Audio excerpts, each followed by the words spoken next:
नमस्कार साथियों, मेरे YouTube चैनल झा बाबू पर आपका एक बार पुनः स्वागत, वंदन और अभिनंदन है और आशा है कि आप लोग स्वस्थ और मस्त होंगे। तो साथियों, आज एक और महत्वपूर्ण सूचना के साथ मैं उपस्थित हूं और यह जो सूचना है साथियों, वह महत्वपूर्ण इसीलिए है क्योंकि विगत कुछ समय से आप और हम विधानसभा निर्वाचन की जो महत्वपूर्ण प्रक्रिया थी उससे किसी न किसी प्रकार से संलग्न थे और उसमें किसी न किसी प्रकार से हमने अपनी महत्वपूर्ण भूमिका अदा की है।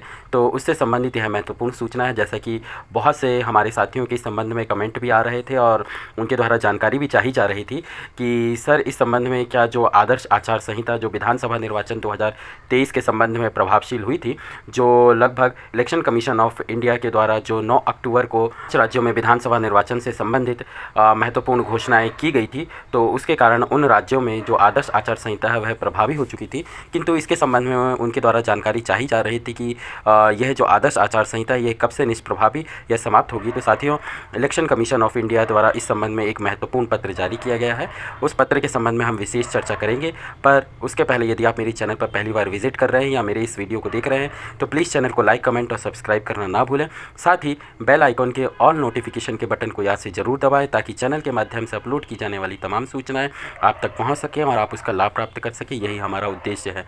तो साथियों, आप लोग जैसा कि आपकी स्क्रीन पर देख पा रहे होंगे कि schedule for the general election to the legislative assembly of the Madhya Pradesh 2023, इसके संबंध में चूँकि एक पत्र जारी किया गया था साथियों, जिसके वीडियो मेरे द्वारा आप लोगों को पूर्व में उपलब्ध कराया गया था। जो महत्वपूर्ण जानकारी थी इसमें एक शेड्यूल साथियों बताया गया है और जो समय सारणी निर्धारित की गई है उसके अनुसार date of issue of gazette notification 21 अक्टूबर 2023 को, जो कि आम निर्वाचन मध्य प्रदेश विधानसभा से संबंधित होना था, उसके संबंध में last date of making nomination अर्थात नामांकन दाखिल करने की जो अंतिम तिथि निर्धारित की गई थी वह 30 अक्टूबर 2023।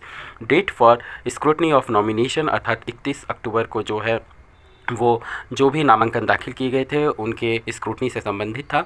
Last date for the withdrawal of candidature अर्थात आपके जो नामांकन वापसी की तिथि निर्धारित की गई थी वह 2 नवंबर 2023 निर्धारित की गई थी। इसी प्रकार डेट ऑफ पोल अर्थात मतदान का जो तिथि नियत की गई थी वह 17 नवंबर 2023 थी। डेट ऑफ काउंटिंग 3 दिसंबर 2003 अर्थात 3 दिसंबर 2023 निर्धारित की गई थी।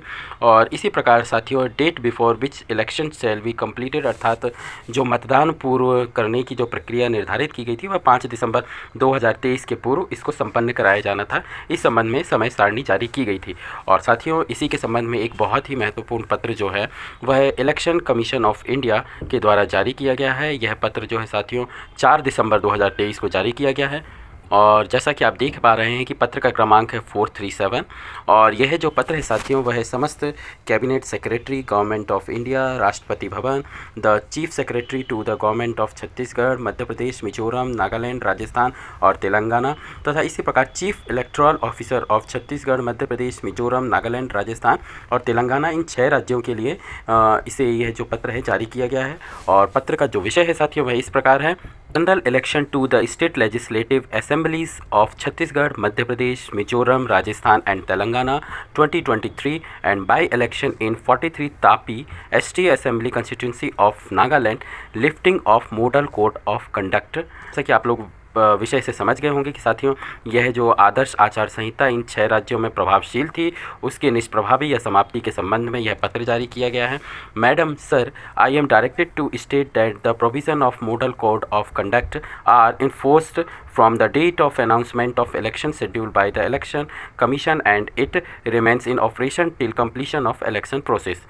Now that the results in respect of general election to state legislative assemblies of Chhattisgarh, Madhya Pradesh, Mizoram, Rajasthan and Telangana 2023 and by-elections for 43 Tapi ST Assembly constituency of Nagaland have been declared by the respective returning officers. The model code of conduct has ceased to be in operation with immediate effect. This may be brought to notice of all concerned।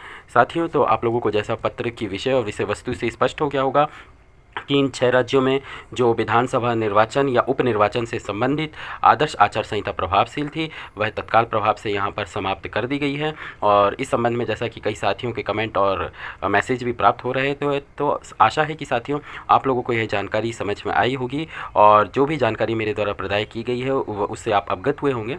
तो इसी प्रकार की तमाम जानकारियों और आदेशों निर्देशों के संबंध में सूचनाएं लेकर के मैं चैनल के माध्यम से उपस्थित होता रहूँगा। जानकारी कैसी लगी प्लीज़ कमेंट बॉक्स में कमेंट करके ज़रूर बताइएगा।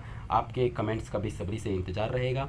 और हाँ, इसी तरह की तमाम सूचनाओं और जानकारियों के लिए आप चैनल को लाइक, कमेंट और सब्सक्राइब कर लें। साथ ही बेल आइकन के ऑन नोटिफिकेशन के बटन को याद से ज़रूर दबाएं और इस जानकारियों को अपने साथियों के साथ भी अधिक से अधिक शेयर और साझा करें ताकि उन तक भी वे सूचनाएं पहुंच सके, क्योंकि बहुत से साथी ऐसे हैं जो अवकाश पर जाना चाहते हैं या जो अवकाश का उपभोग करना चाहते हैं। तो इस कारण आदर्श आचार संहिता प्रभावी होने से वे अवकाश का उपभोग नहीं कर पा रहे थे। तो साथियों, उन तक भी यह सूचनाएं पहुंचाएं।